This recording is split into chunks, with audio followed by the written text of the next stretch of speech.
Scandi Pitches, Scandi Singers.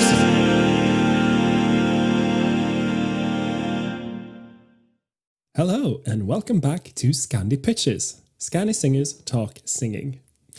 Hello Therese, how are you doing? Hello, I'm alright, thank you. How are you? Yeah, I'm good. As long as I get to talk about singing, I'm happy, Fantastic. Same with me, except I also need a cup of tea, which I have. Yeah, so great. I'm fine. Well, I've got my coffee, so I'm happy. Yay! Okay, so today this is going to be more not to say that we're not always sharing stuff from our personal experience, but today is definitely going to be very personal experience heavy.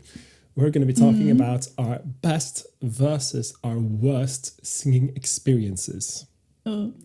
Now, we have many, and I'm sure we have many of both categories. However, I did find it quite difficult. I found it quite easy to remember the ones that I loved. That was easy. Thinking about the ones that I didn't like was very hard, I thought.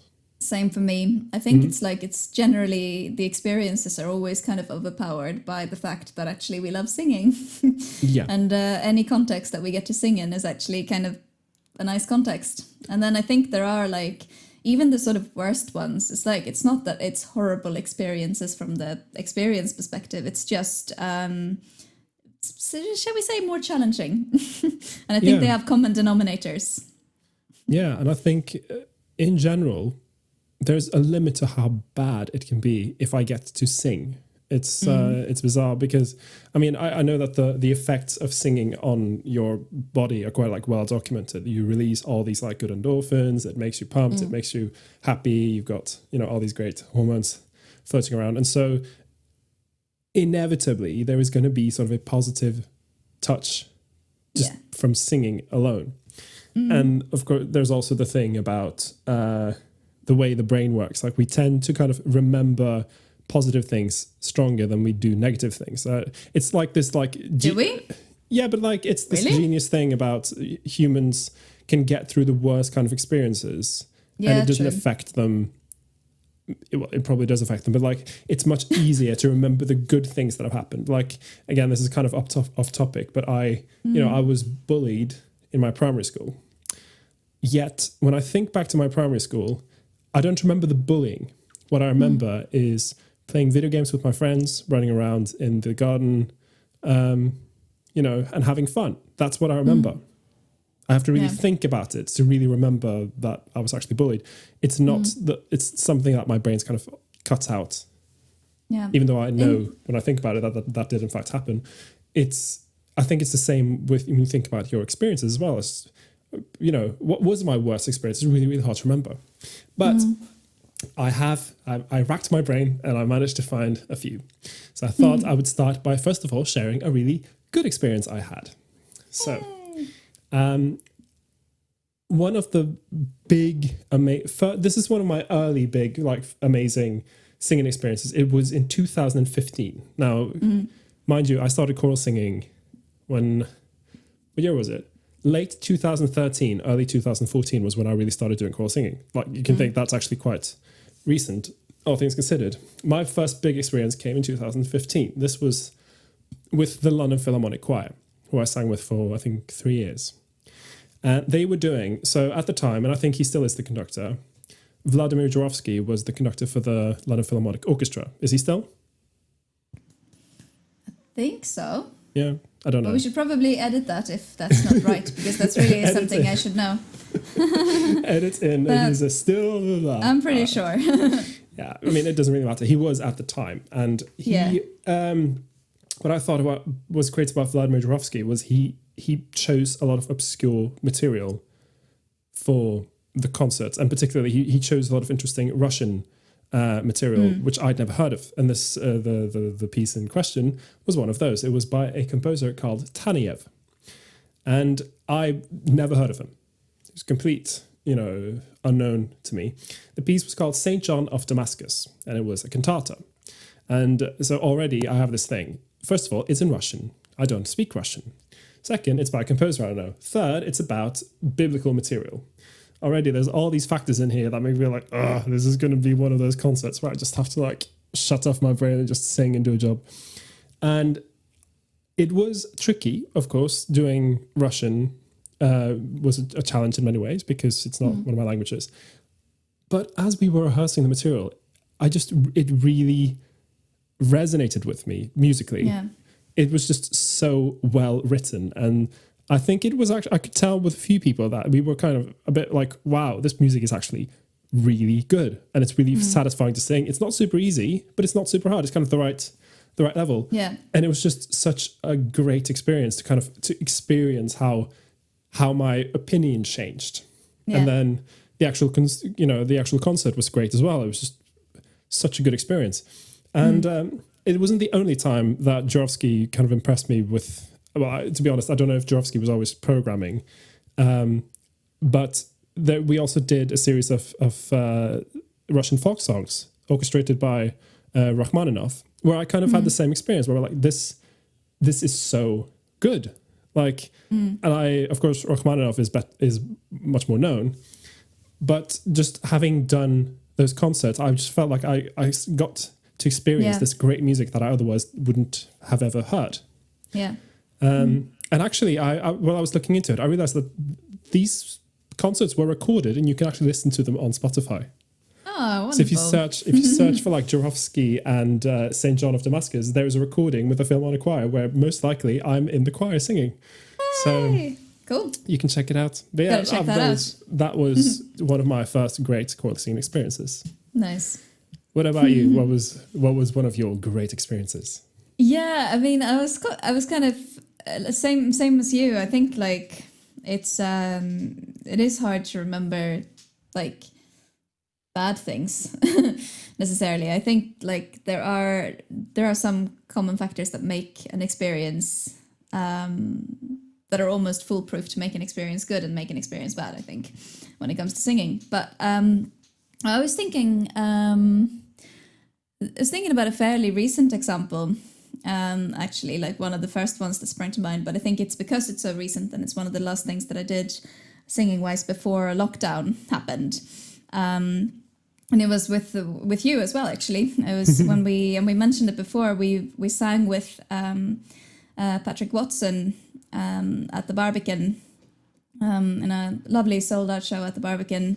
And it was one of those things, like we were recruited by a mutual friend who was booking the choir for it. It was just a 10-piece choir, lots of really amazing, experienced singers that were just lovely to sing with under any circumstances. And then great band, great music, which I wasn't super familiar with before, but then as we were learning the music beforehand, just got really into it, and just really lovely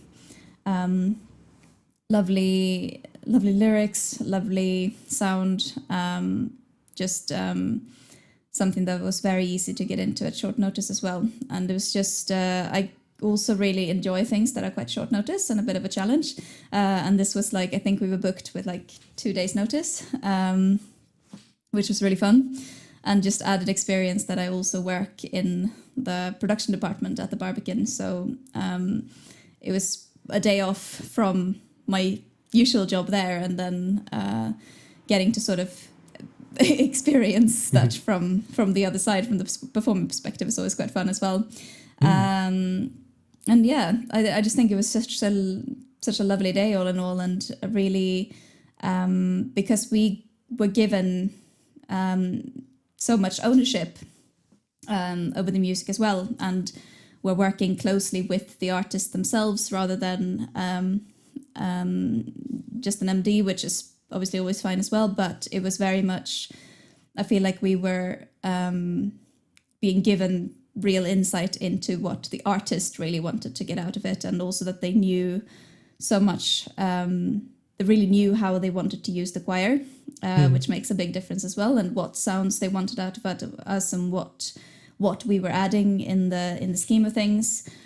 And they were actually like, you know, engaging and connecting with us on stage as well. So really sharing the stage with us. And that doesn't always happen when you're just the, backing choir.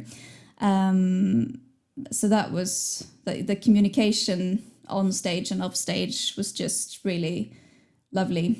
in addition to it being really nice music and largely really lovely arrangements as well. And, you know, like just I love as well when you get a little bit of, it's the combination of the precise and the freestyle, as it were. So there were, you know, some of the music had elements of improvisation, whereas other sections were really exact, and very much kind of as written. And I do love that as well. Like when you when there is an element of like, well, this needs to be like this because that will make the whole a certain way.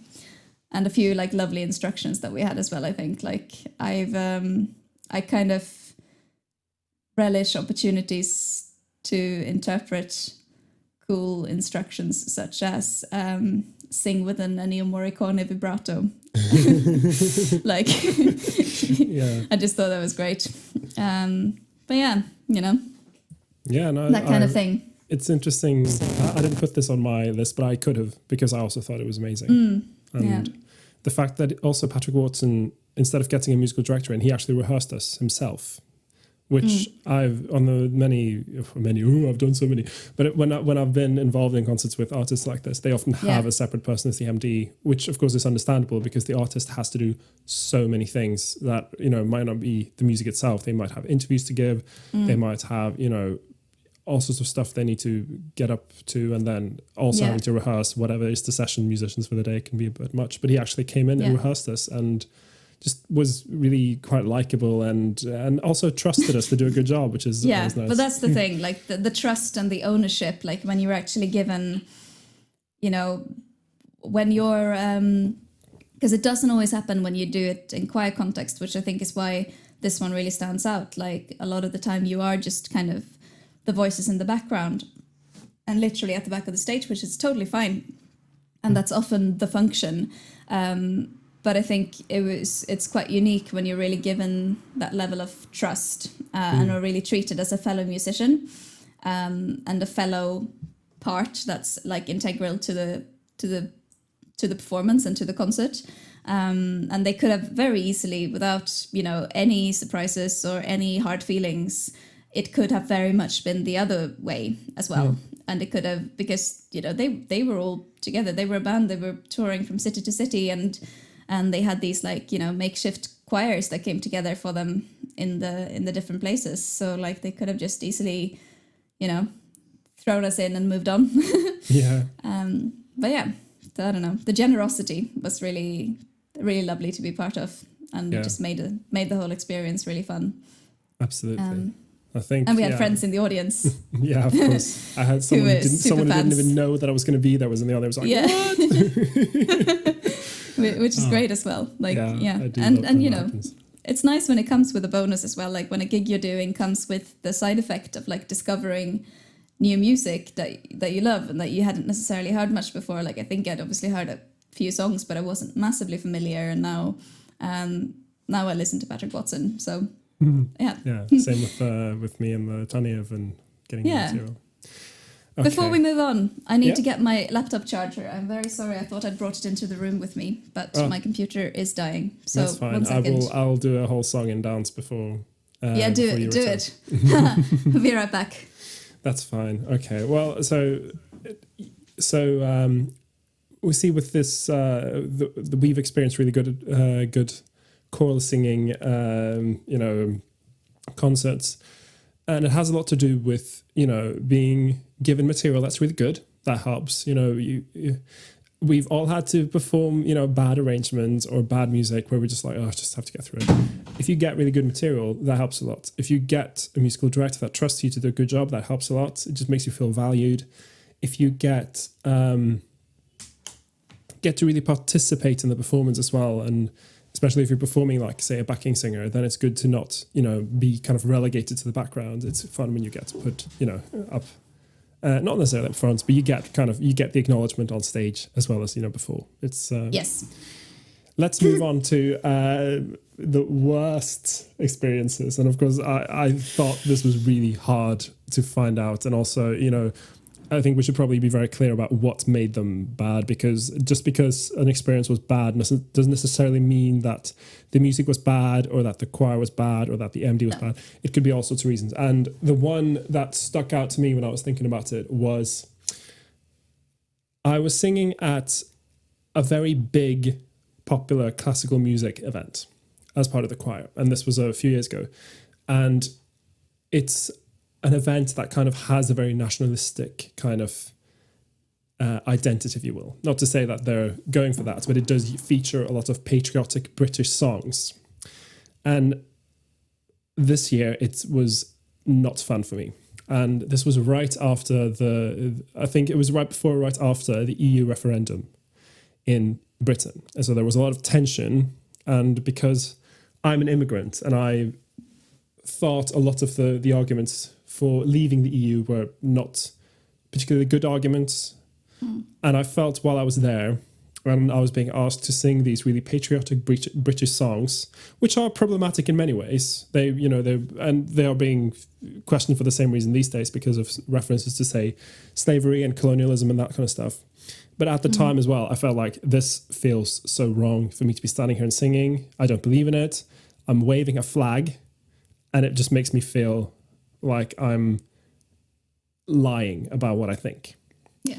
And so in this case, while, from a technical standpoint, the music was good, the orchestra was fantastic, it was a full house, it was a big show and dance. And I quite enjoy it when people put on, sort of classical music events that are supposed to appeal to masses. I like that. I like, trying to show people that actually, classical music is fun. You don't have to be stuck up, boring, grey, old person. No, it can be really accessible. Yeah, it can be accessible. And I think that's great. But in this case, because of the political climate and because of certain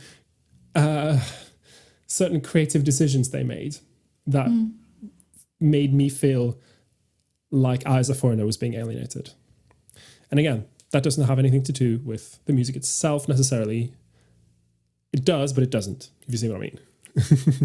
But yeah, I'm not going to say too much more about it. But it was problematic for me for a political reason. Yeah. What is an example for you? One example. I mean, I think there are a few of these examples that kind of would tie together. But like the environment in which you sing just has such an impact, and also like the expectations of who you're doing the singing job for, and whether they've been either misinformed or not really quite understood what they are about to receive. That can be quite problematic. So one, again, like quite recent, because clearly my long-term memory is failing me, but one... Oh, hang on, I think I know what you're talking about now. You might do. But you weren't... I think you're thinking of a different one if you think that you were there. I wasn't there. No, okay, well, you might know then. I might have told you, but it was a small quartet booking to sing at a festive occasion, at a party, in just someone's house, but big party.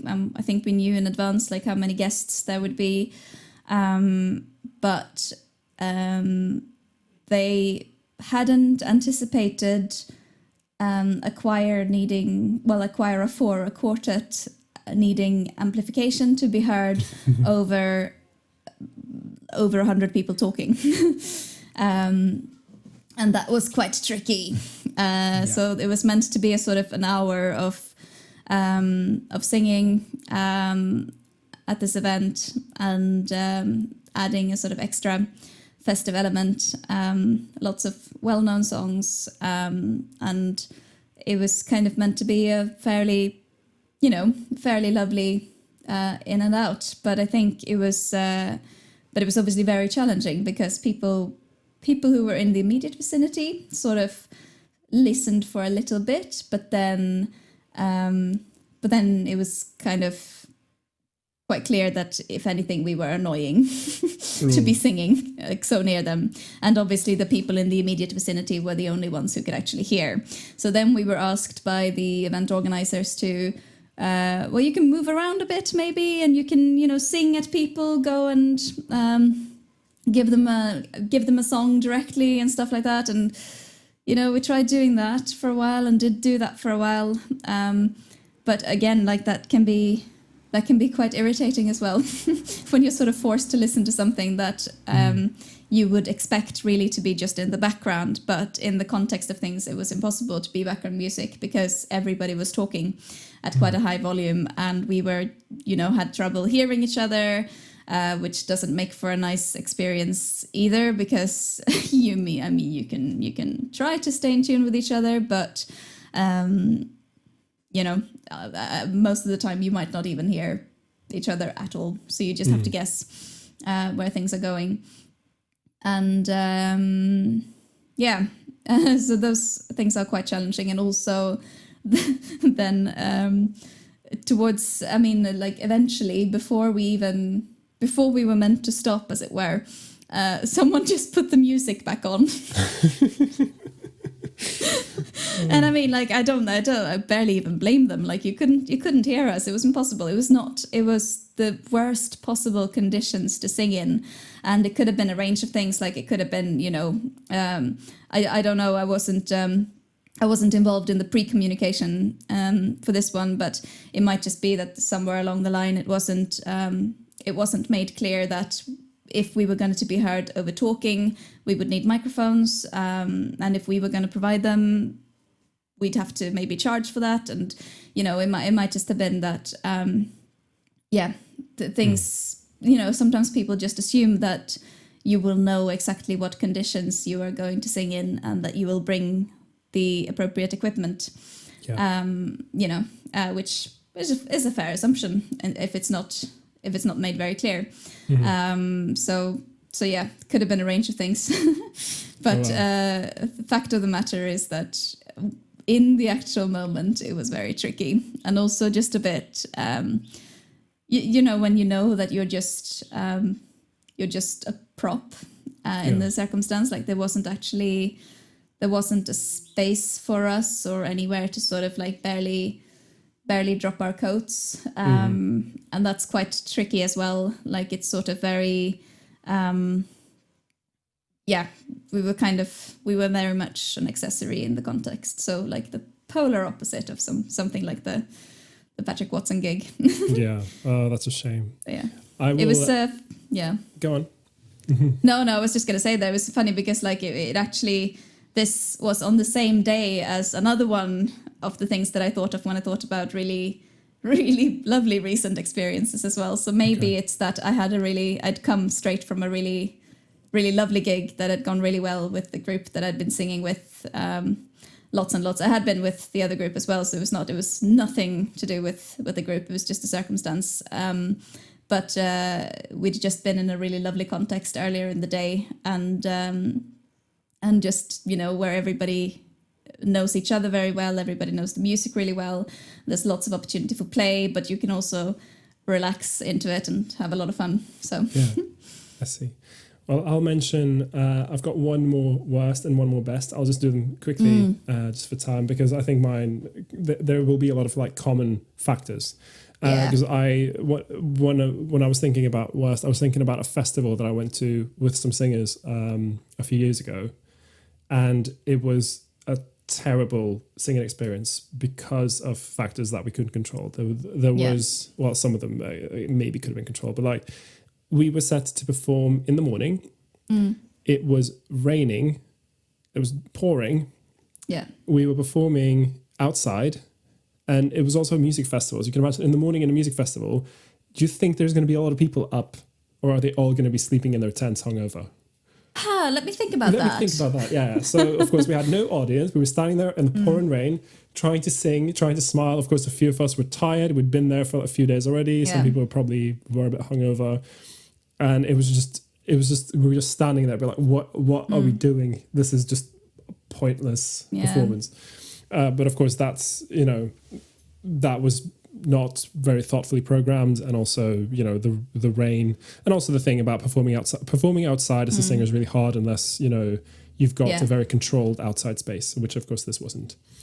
But it's interesting as well. Like, I just say quickly, I know we're running out of time, but like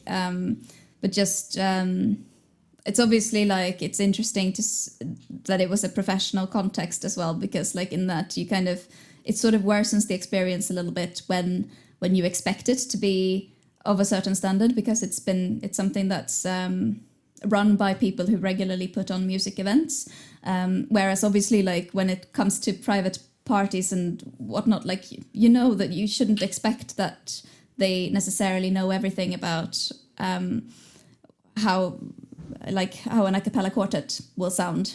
Yeah. You know. Absolutely. So yeah. And it's not a fair comparison with Patrick Watson in the Barbican, like obviously. So yeah. Yeah, I'll want us to finish off on some nice things. I believe in the feedback sandwich. Good, bad, good. Good, bad, good. And of course, and as I said, it's much easier to think of good experiences. And one of my, and again, it's a bit like you, where it's like the recent things kind of spring more to mind. So I had a similar experience to the Patrick Watson experience you described, which was with Kelly Lee Owens, who's an electronic artist. Manu Delago, who is he plays a type of drum called hang drum, so very similar to a steel drum. Very, very skilled artist. And Alan Sebastian, who is an artist who also runs London Contemporary Voices, but he also has like quite some really nice music. And this was a concert where there was a fairly small choir, and we had it was maybe not quite as short notice as Patrick Watson, but we did have a few rehearsals. We had quite a lot of trust from the artists. There was, I can't remember whether there was a lot of improvisation involved, but essentially it was just that feeling of being really involved in the performance, being, welcomed on stage as a valuable asset, and just performing, with really skilled musicians, and the sort of things that make an experience really enjoyable for the audience as well. I think just amazing. Do you have any more positive ones? Best positive to finish with? Yeah, no, I've got a lot. I sort of snuck in a little other one there earlier but I think it's for me the best gigs often come like when you feel like you're able to communicate as it's happening, both with the people listening and the people you're sharing the stage with. But like I was trying to think as well of like some nice solo experiences. And I do quite a lot of singing, particularly for the Swedish church, for baptisms, weddings, the occasional funeral as well. But particularly with christenings and weddings, it's just it's always a lovely experience, because you know that you're part of what is inevitably going to be a really lovely day for people. So like one thing that sprung to mind was I love singing at christenings. I love singing for babies. And there was one christening a few years ago now, but I just remember it because I remember the song choice being really unusual. So one of the songs that they wanted was Ed Sheeran's Photograph, which I had absolutely no prior relationship to. Had barely even heard. But the reason they wanted this was because the baby was delivered via C-section, and they had a playlist rolling, and that was the song playing when this particular baby was born. So it's just a really lovely story that I kind of remember. And the thing, the baby was reasonably interested in the other singing as well, but this was the last song, I think. And when I sang Photograph, this little baby just was completely mesmerized and like totally like just staring at me. I don't know if they remembered or if it was something in particular with the connection about this song, but like for the rest of it, it was just basically like, and once you've got a baby looking at you like that while you're singing, like it's impossible to sing to anyone else in the room. So it was just basically from then on, like just me singing the rest of the song to this baby. And it was quite just generally around the room as well, quite an emotional moment, because I think they had like an explanation in the program as well for why the song was chosen, and yeah, so it was just quite like a very different experience to some of the ones that we talked about, in that it was very intimate and personal, and sometimes those singing moments can be super special as well, I think. So, yeah. Yeah, it's nice when you get to really connect with an audience and you can tell that, you're giving them something of value, whatever that may be. Especially kids who are usually quite tough critics. If they don't like it, they will make it known. They'll be like, hey, why does this sound so weird? What's this? Or they'll just cry. Oh, yeah, of course. If they're babies and don't have words. Well, I think we've got a really nice collection of experiences here. And I think it's interesting that the best experiences, I think, often come from kind of a lot of stuff coming together and working really well. And it'll be, the right kind of repertoire, the right kind of group, and the right kind of, what should we say, the programming, the way it's all put together and the way the artists interact with the singers. And of course, the singers could be the artists, like in my case with the Philharmonic Choir. But there's so many different factors that go into performance. And as we see with the worst experiences we've had, the singing might not be what makes the experience bad. Because I will say I've performed, as a singer in situations where the singing has been not as good as I would have liked it to be, whether from me or from other people. Mostly other people, but that they don't stick out to me as being terrible experiences still, because sometimes you're singing with an amateur group and that this is their hobby, they do it for fun, and then you adjust your expectations accordingly, and then that's fine, and sometimes, like, regardless of what you do, or regardless of the level and skillability, or like skillability, I don't know what that is, but the level of skill and abilities within, like, it can be, everyone's super professional and everyone's great, but for whatever reason, like, the voice is so intricate. Like, sometimes you might be singing with people whose voices don't necessarily go with yours, and it might be something that just doesn't quite work as well as you would like it to, or doesn't quite click, and that's totally fine, and that just happens. But you're still able to give a good performance collectively for whatever it is you're doing. Absolutely. But I think it's important to just consider that there are so many factors that could lead to bad performance that aren't necessarily the singing, and it could even be stuff that's completely audio control.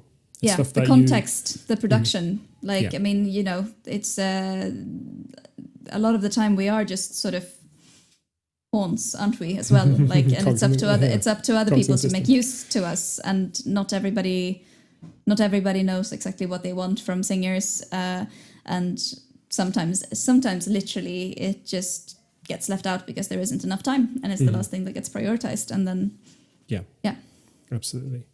But I think we can probably call it there. If you've had a particularly positive or negative singing experience, you can share it with us in the comments. It'll be interesting to hear what you think makes for a good versus a bad singing experience. If your opinions are the same as ours, very different, let us know. And be sure to share with your friends if you think they'll find it interesting to hear what we've got to say. And remember to subscribe if you haven't already. And we shall see you next week for another episode of Scandi Pitches. Bye. Bye.